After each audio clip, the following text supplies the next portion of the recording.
Hello, my name is Stefan Radev, and I'm going to read two poems.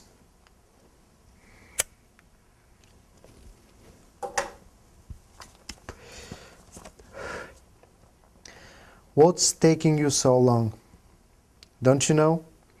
It is impossible to be late nowadays. Even the perfect absence is always on time.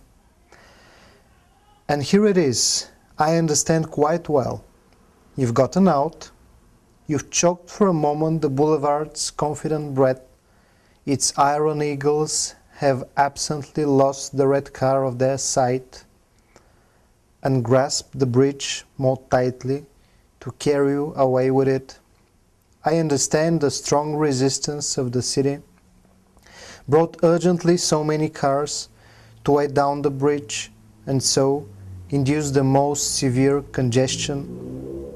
The earth requires its own too until the end. I understand how sneaky it has laid a tender mud beneath your steps so that your bare feet sink in it, so it can wrap your white ankles profile and keep the molding of your busy face.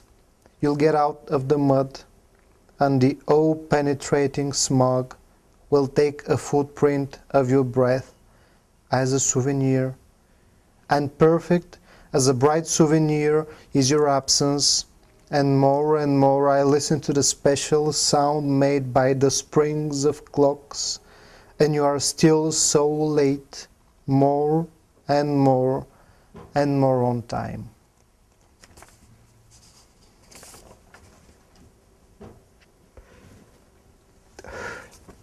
Now in Bulgarian. Защо се бавиш толкова? Нима не знаеш, че днес е невъзможно да се закъснее, дори и съвършеното отсъствие е винаги на време. И ето, аз добре разбирам.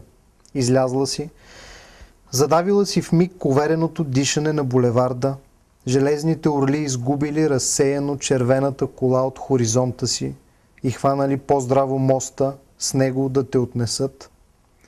Разбирам и съпротивлението на града, докара успешно купища автомобили там, за да тежат, и предизвикал най-свирепото задръстване градът. А и земята до последно иска своето.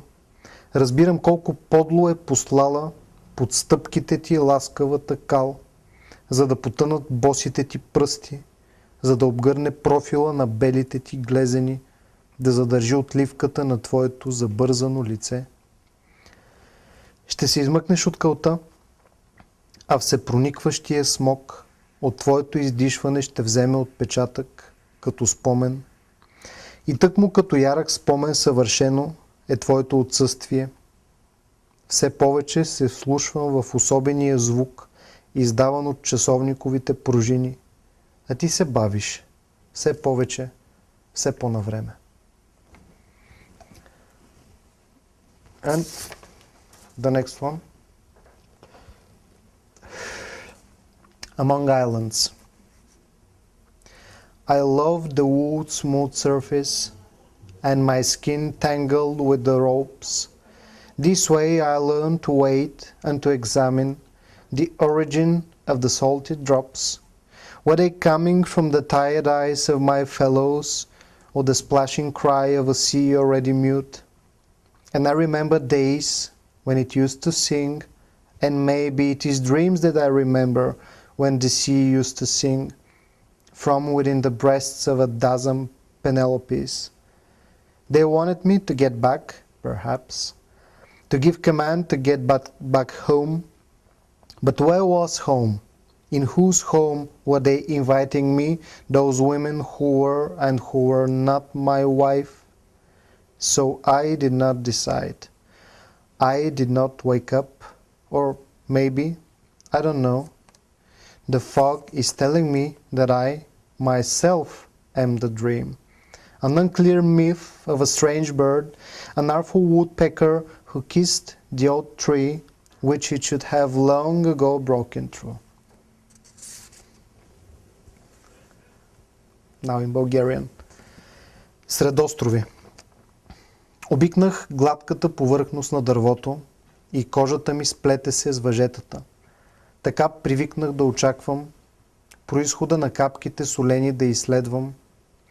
Пресигаха ли те от уморените очи на моите другари или се пръскаше плачът на вече нямото море? Аз помня дни, когато пееше, а може би аз помня сънища, в които пееше морето изпод гърдите на дозина Пенелопи. Те искаха да се завърна, може би, да дам команда към дома. Къде бе той? В чий дом ме каниха тези жени, които бяха и не бяха моята жена? Не се реших. Не се събудих, може би, не знам. Мъглата ми подсказва, че самият аз съм сън. Неясен мит за странна птица, например, неумел кълвач, целунал старото дърво, което трябвало отдавна да пробие. Thank you.